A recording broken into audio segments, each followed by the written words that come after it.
¿Qué pasa, gente de YouTube? Seguidme en Twitch. Ya sé que os da miedito, pero wow, es la mejor plataforma del mundo. Wow, la verdad es que no, pero bueno. Quizás sea una de las peores plataformas para ver vídeos y una de las mejores para hacer directos. Valga la redundancia. Hoy vamos a seguir con La conquista de la felicidad de Bertrand Russell. Y si no me equivoco, hoy terminaremos con la parte de las causas de la infelicidad. Sí, así ya solo nos quedaría las causas de la felicidad, una cosa importante, ¿no? La felicidad. Y yo tengo aquí mi café que me hace muy feliz.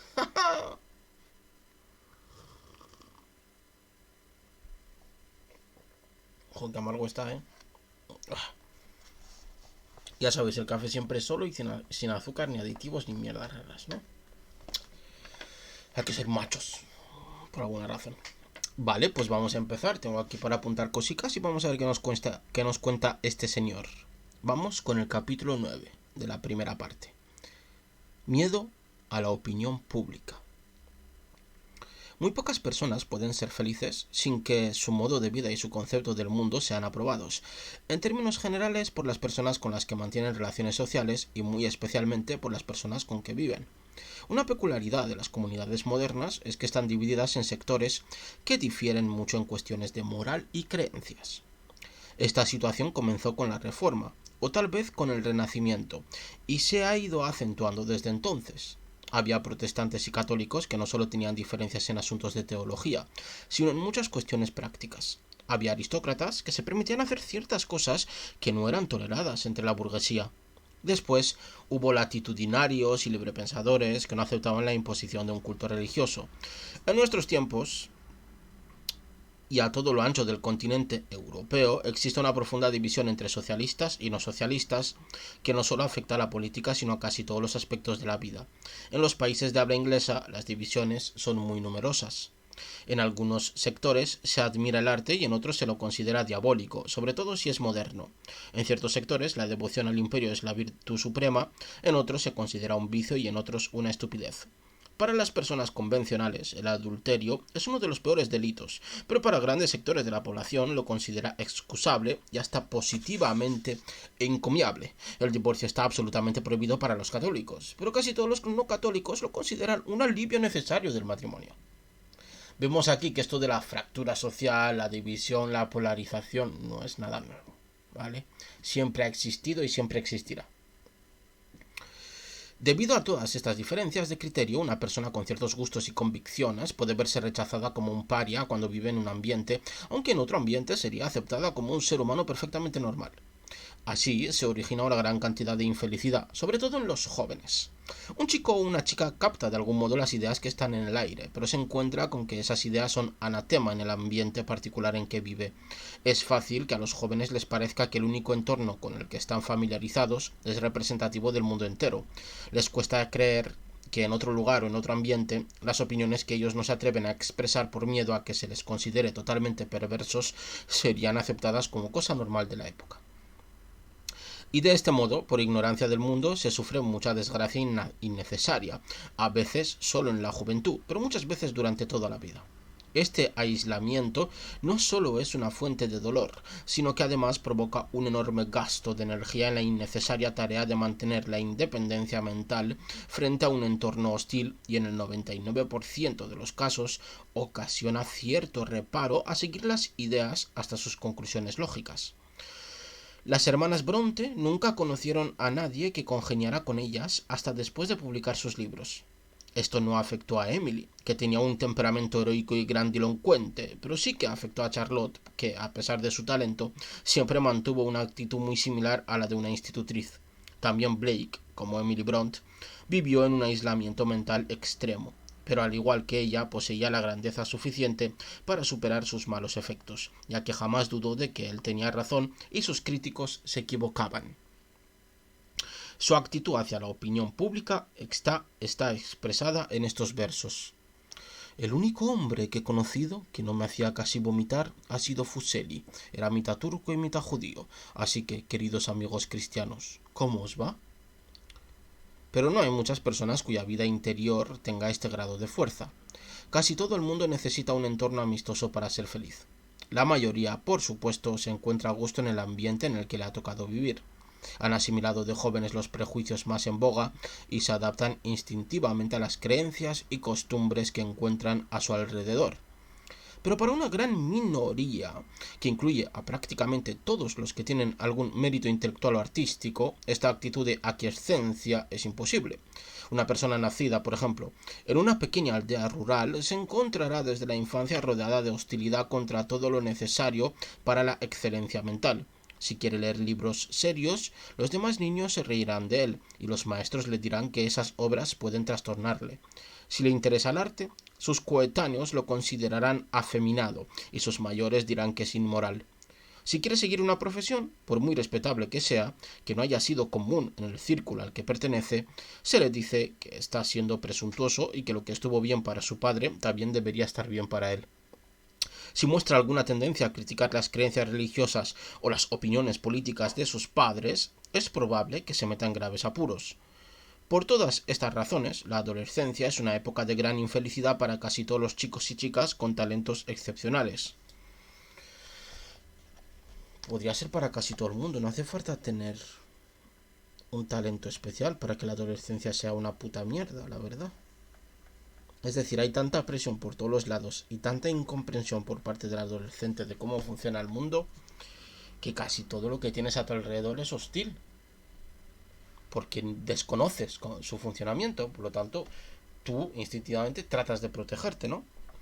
Para sus compañeros más vulgares puede ser una época de alegría y diversión, pero ellos quieren algo más serio, que no pueden encontrar ni entre sus mayores ni entre sus coetáneos del entorno social concreto en que el azar les hizo nacer. Cuando estos jóvenes van a la universidad es muy probable que encuentren almas gemelas y disfruten de unos años de gran felicidad. Esto suele pasar para todo el mundo, que en cuanto sale de su círculo, de su ¿cómo se llama? Así, de su ambiente que ha estado toda la vida de joven, sale fuera, pues se da cuenta de que hay, por ejemplo, más gente. Sobre todo antes, ahora con internet es más sencillo. Pero antes, por ejemplo, que te gustaban yo qué sé, pues El Señor de los Anillos, por ejemplo. Y todos te decían que eras un friki o algo así, pues cuando salías de ese ambiente y te encontrabas a más gente que les gustase lo mismo que a ti, pues obviamente eras mucho más feliz porque descubrías que el mundo es más grande de lo que parece, ¿no?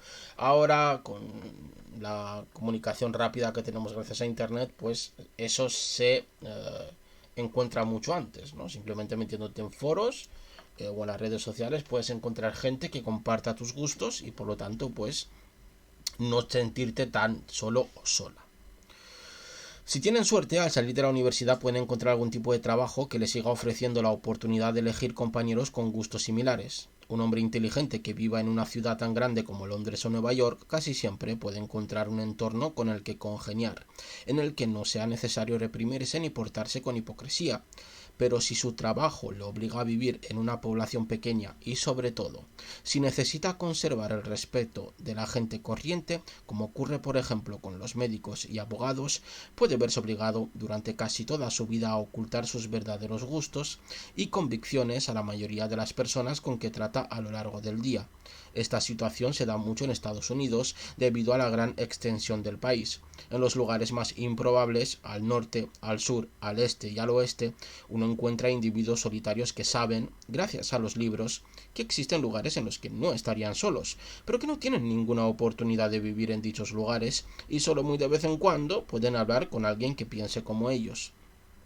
En estas circunstancias, la auténtica felicidad es imposible para los que no están hechos de una pasta tan extraordinaria como la de Blake y Emily Bronte. Si se quiere conseguir, hay que encontrar alguna manera de reducir o eludir la tiranía de la opinión pública y que permita a los miembros de la minoría inteligente conocerse unos a otros y disfrutar de la compañía mutua. Veo que está pecando este señor, que ya vemos que falla muchísimo. De hecho, es uno de los peores filósofos que he podido leer en mi vida.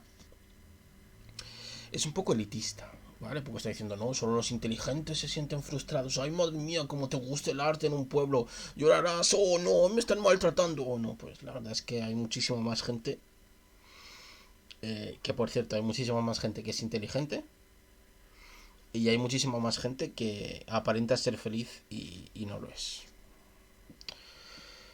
En muchísimos casos, una timidez injustificada agrava el problema más de lo necesario. La opinión pública siempre es más tiránica con los que la temen, obviamente, que con los que se muestran indiferentes a ella. Esto es cierto.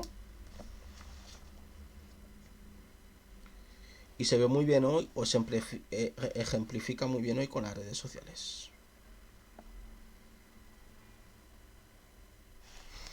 Los perros ladran más fuerte y están más dispuestos a morder a las personas que les tienen miedo que a los que los tratan con desprecio, y el rebaño humano es muy parecido en este aspecto. Si se nota que les tienes miedo, les estás proponiendo una buena cacería, pero si te muestras indiferente, empiezan a dudar de su propia fuerza y por tanto tienden a dejarte en paz. Desde luego no estoy hablando de las formas extremas de disidencia. Si defiendes en Kensington las ideas que son convencionales en Rusia, o en Rusia las ideas convencionales en Kensington, tendrás que atenerte a las consecuencias. No estoy pensando en estos casos extremos, sino en rupturas mucho más suaves con lo convencional, como no vestirse correctamente, pertenecer a cierta iglesia o abstenerse de leer libros inteligentes. Este señor no sé a qué se refiere con libros inteligentes, pero bueno. Estas salidas de lo convencional, si se hacen alegremente y sin darles importancia, no en plan provocador sino con espontaneidad, acaban tolerándose incluso en las sociedades más convencionales. Poco a poco se puede ir adquiriendo la posición de lunático con licencia, al que se le permiten cosas que en otra persona se considerarían imperdonables.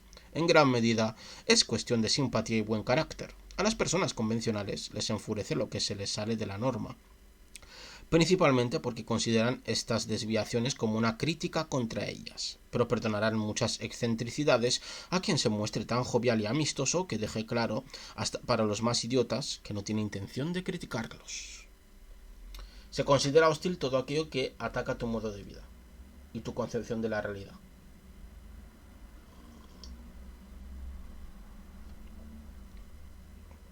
Por eso hay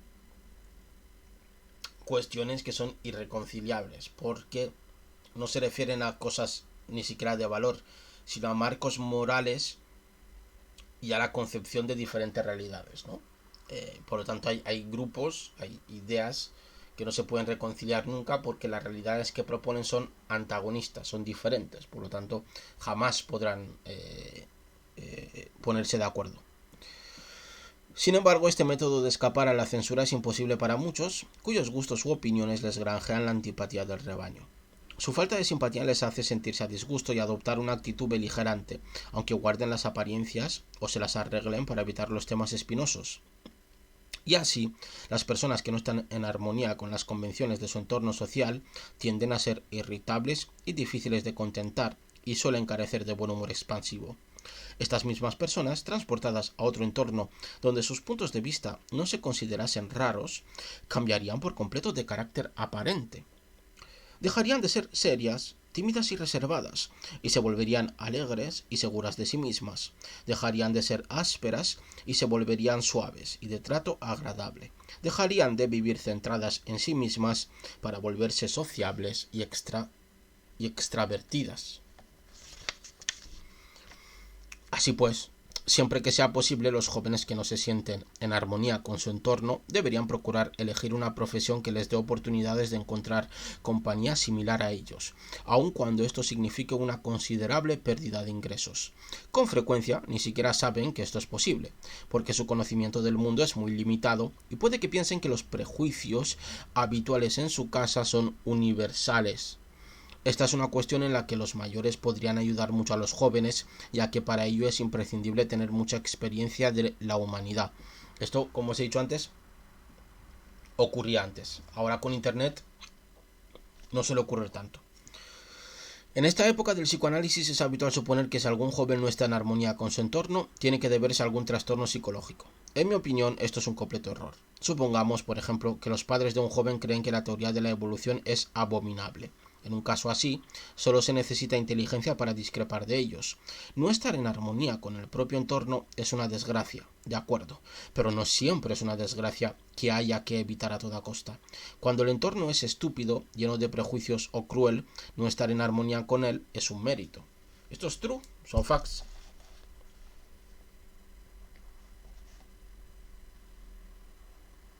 Y desgraciadamente hay muchos entornos así.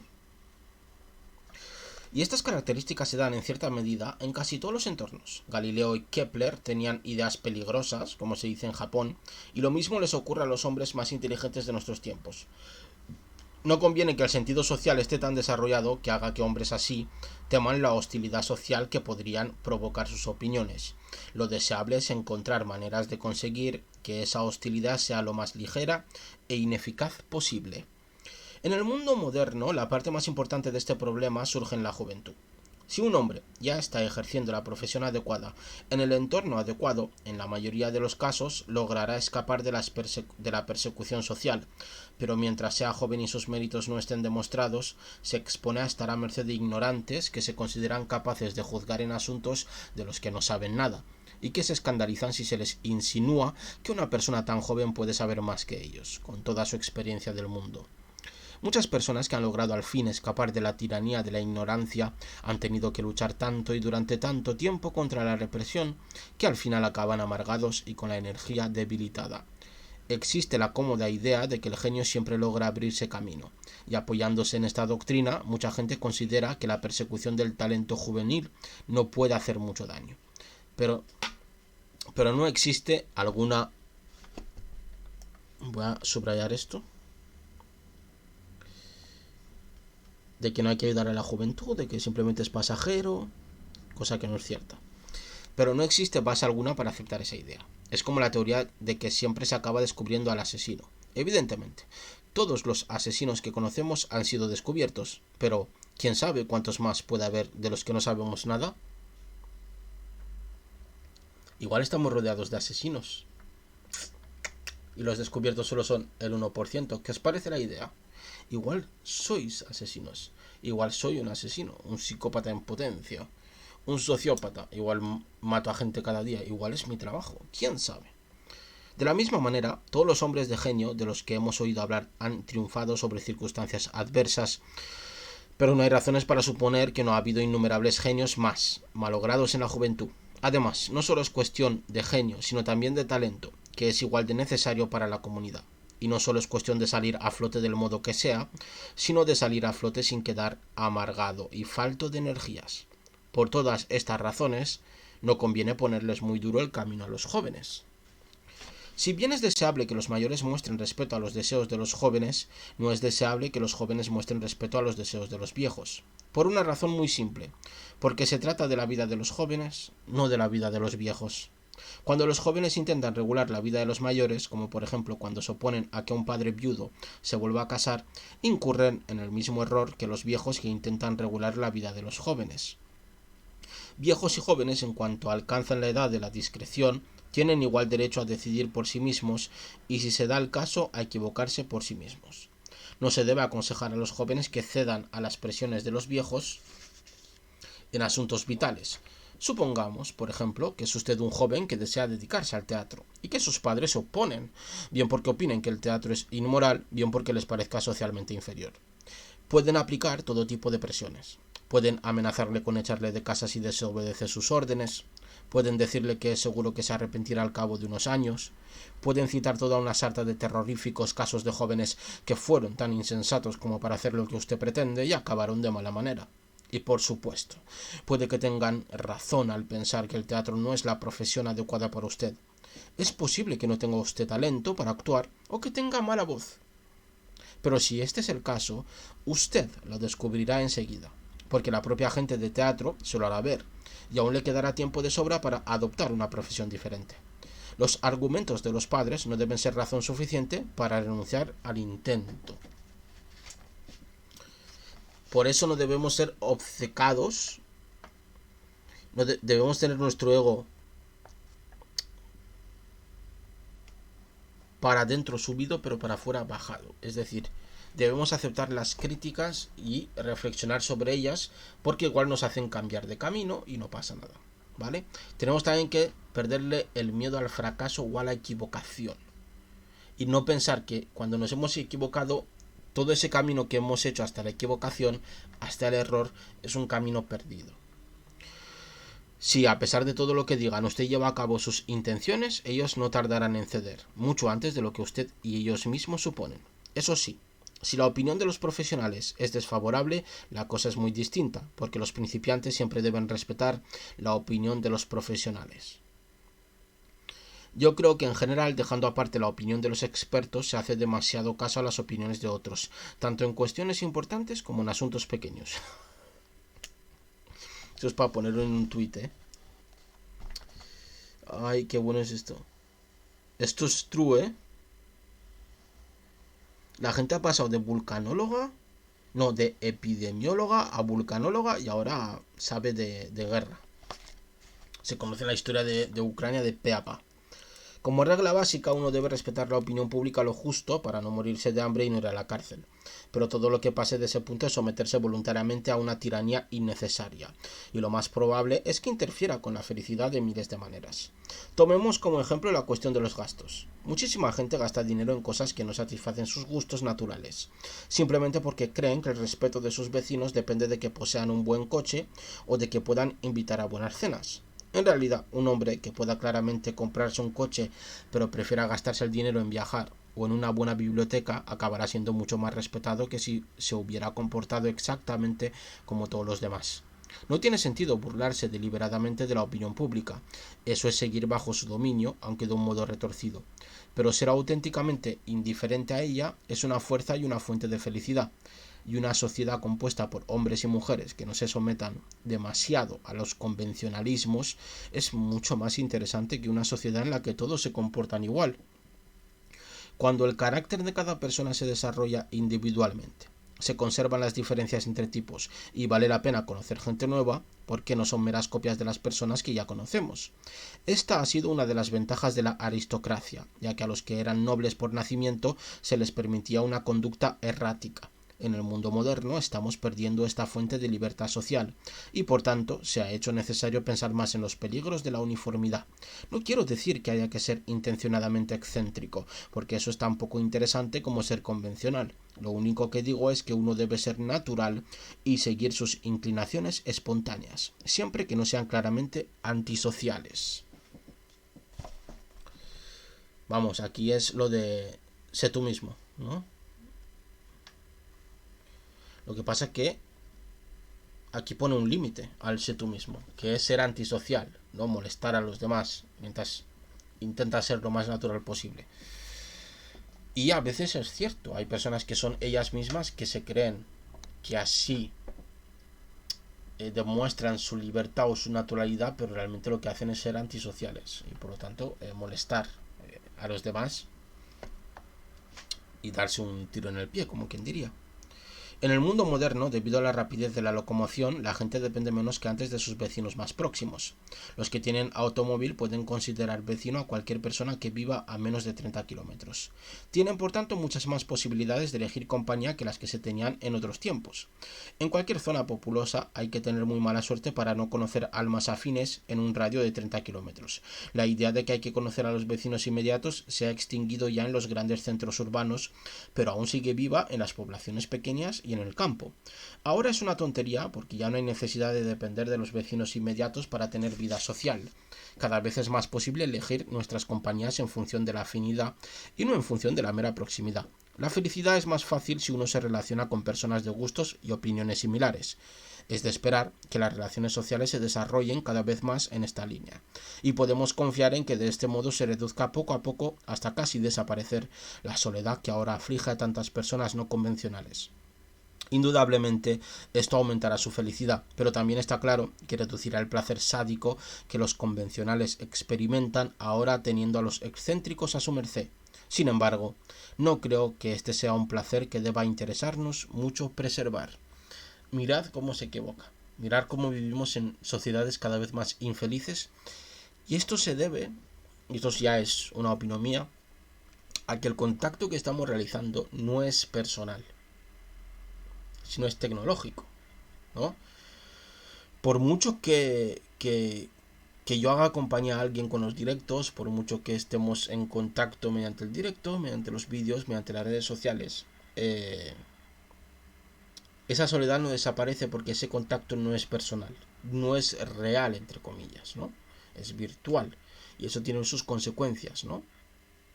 Cuando se apagan las pantallas, al final nos damos cuenta de cómo es nuestra realidad y no nos gusta, y por lo tanto abrimos las pantallas y tenemos cada vez más tiempo encendidas las pantallas, y así nos hacemos adictos a las pantallas, y sin las pantallas no somos felices, ¿no? Porque nuestra realidad es una mierda.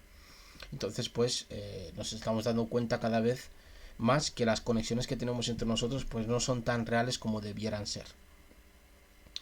El miedo a la opinión pública, como cualquier otra modalidad de miedo, es opresivo y atrofia el desarrollo.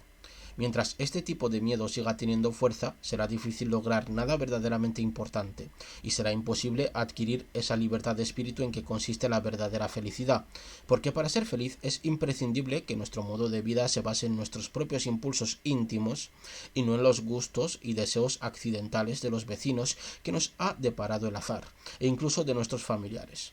No cabe duda de que el miedo a los vecinos inmediatos es mucho menor ahora que antes, pero ahora existe un nuevo tipo de miedo, el miedo a lo que pueda decir la prensa, que es tan terrorífico como todo lo relacionado con la caza de brujas medieval.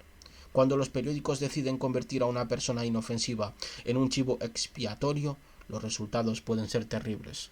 Aquí podemos sustituir prensa por redes sociales.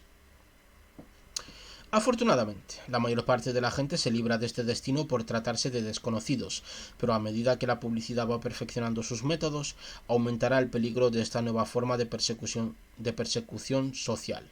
Es una cuestión demasiado grave para tratarla a la ligera cuando uno es la víctima. Y se piense lo que se piense del noble principio de la libertad de prensa, yo creo que hay que trazar una línea más marcada que la que establecen las actuales leyes sobre difamación, y que habría que prohibir todo lo que haga la vida insoportable a individuos inocentes, aun en el caso de que hayan dicho o hecho cosas que, publicadas maliciosamente, puedan desprestigiarles. No obstante, el único remedio definitivo para este mal es una mayor tolerancia por parte del público.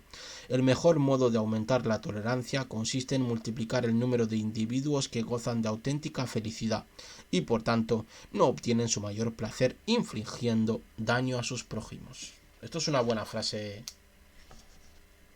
de final de capítulo, la verdad.